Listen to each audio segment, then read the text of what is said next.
Hello friends, જય દ્વારકાધીશ. તો સ્વાગત છે તમારું મારા કિચનમાં. અને આજે હું બનાવું છું રીંગણા બટેટાનું શાક.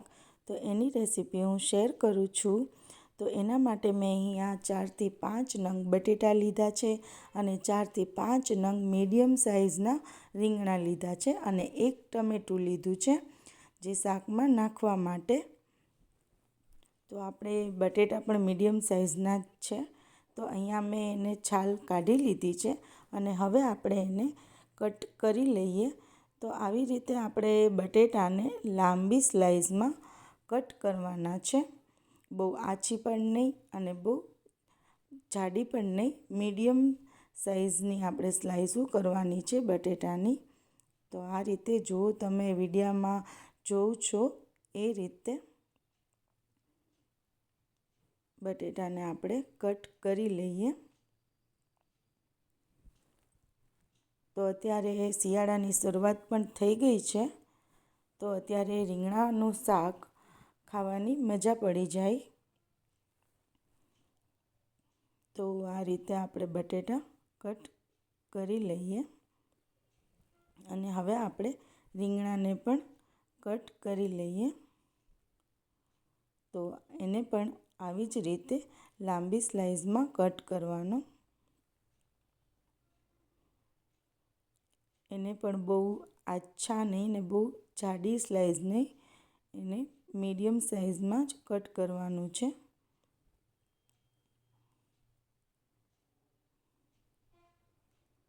તો આ રીતે આપણે રીંગણાને કટ કરી લઈએ.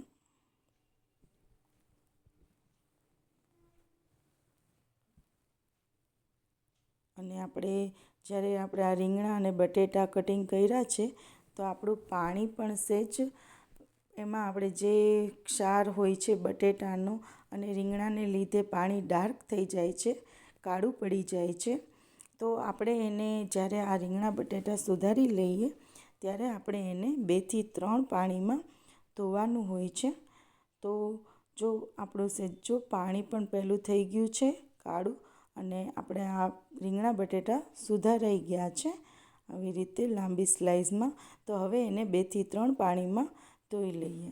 તો મેં અહીંયા એને 2થી 3 પાણીમાં ધોઈ લીધું છે શાકને અને બધો જ ક્ષાર નીકળી ગયો છે અને ધૂળ પણ નીકળી ગઈ છે જે હોય એમાં. તો હવે આપણે એક કુકરમાં મેં 2 મોટી ચમચી તેલ લીધું છે અને હવે એમાં રાઈ જીરું નાખશું.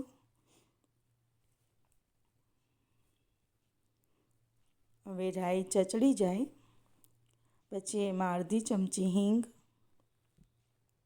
હવે એમાં સમારેલા ટમેટાં,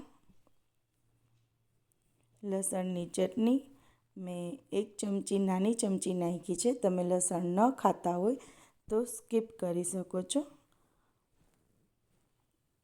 હવે એને આપણે મિક્સ કરી લઈએ ટમેટાં ભેગું લસણવાળી ચટણીને.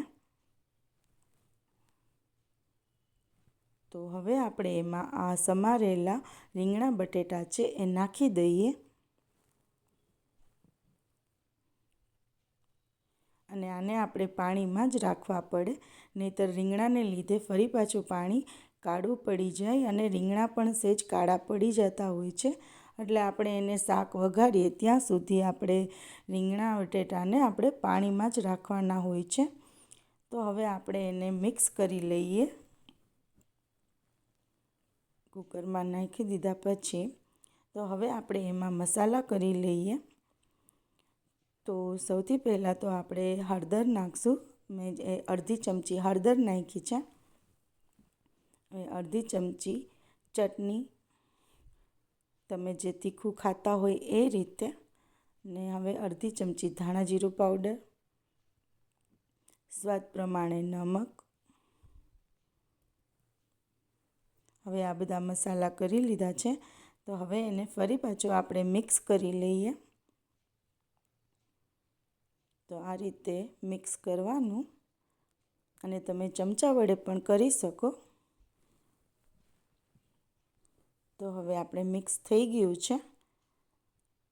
તો આપણે હવે એને એને સહેજ મિક્સ કરી અને ફરી પાછું આપણે એને થોડીક વાર માટે રહેવા દેવાનું, એટલે તેલ છૂટું પડે ત્યાં સુધી આપણે એને રહેવા દઈશું.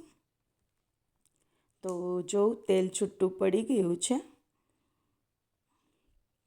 તમે જોઈ શકો છો વિડીયોમાં. તો હવે આપણે એમાં પાણી નાખશું. તો મેં અહીંયા 1 ગ્લાસ જેટલું પાણી લીધું છે. તો રીંગણા બટેટા ડૂબે એટલું જ આપણે પાણી નાખવાનું છે.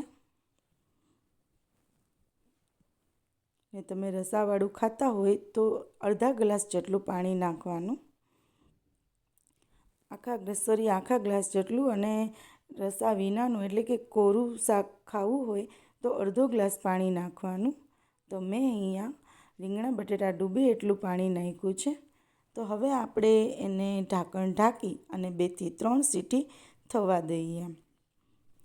તો જુઓ, આપણું શાક થઈ ગયું છે અને મીડિયમ રસ પણ થયો છે. તો રીંગણા બટેટાનું શાક તૈયાર છે. તો તમને આ વિડીયો કેવો લાગ્યો તે કમેન્ટમાં કહેજો.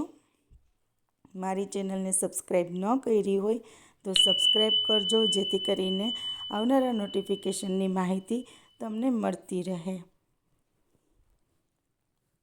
તો thank you for watching. By.